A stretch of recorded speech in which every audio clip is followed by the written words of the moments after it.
Hello, this is Tony Heller from RealClimateScience.com, setting the record straight about climate. I'm looking out the window this morning and we have a very red sky. Almost invariably here in Boulder, when we see a red sky in the morning, that means there's a storm on the way. We're currently under a winter storm watch here and expecting 6 to 14 inches of snow in the next couple of days. We've been getting hit with one snowstorm after another since early October.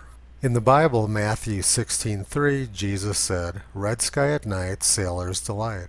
Red sky at morning, sailors take warning." You find it easy enough to forecast the weather. Why can't you read the signs of the times? And Shakespeare said, "Like a red morn that ever yet betokened, wreck to the seamen, tempest to the field, sorrow to the shepherds, woe unto the birds, gusts and foul flaws to herdmen and to herds." It's long been understood that a red sky in the morning frequently means that a storm is approaching. Now let's look why. I found this article at the Library of Congress. The article says, "Red sky at night, sailors delight."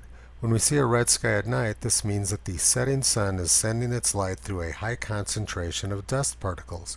This usually indicates high pressure and stable air coming in from the west. Basically, good weather will follow. But red sky in morning, sailors warning.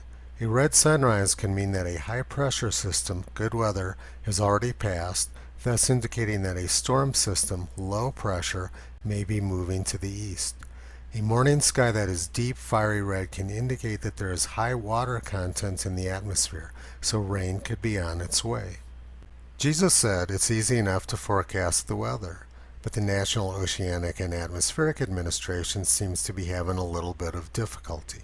In NOAA's Winter Outlook, which they released a couple of weeks ago, they predicted warm weather across the country, particularly across the west and the south. The forecast has gotten off to a disastrous start. This is what the ski area at Flagstaff, Arizona looks like now. They had a record long season last year skiing until mid-May, and now they're having a record early season in the fall. Same story at the Sunrise ski area in Arizona, record early skiing. Similarly, North Carolina's Appalachian Ski Mountain is seeing record early skiing too. This is what the ski area at Taos, New Mexico looks like this morning. Now let's go back again and look at the NOAA winter forecast from 2 weeks ago. They predicted warm in Arizona, warm in New Mexico, warm in Colorado, and warm in North Carolina. All those places are seeing record early snow.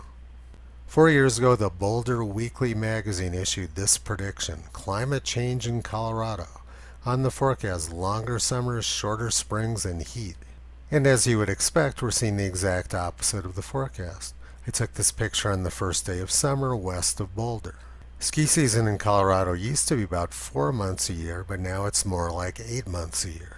The reason these forecasts are consistently wrong is because they're based on superstition about carbon dioxide rather than science. Climate alarmists have a disastrous record of making predictions.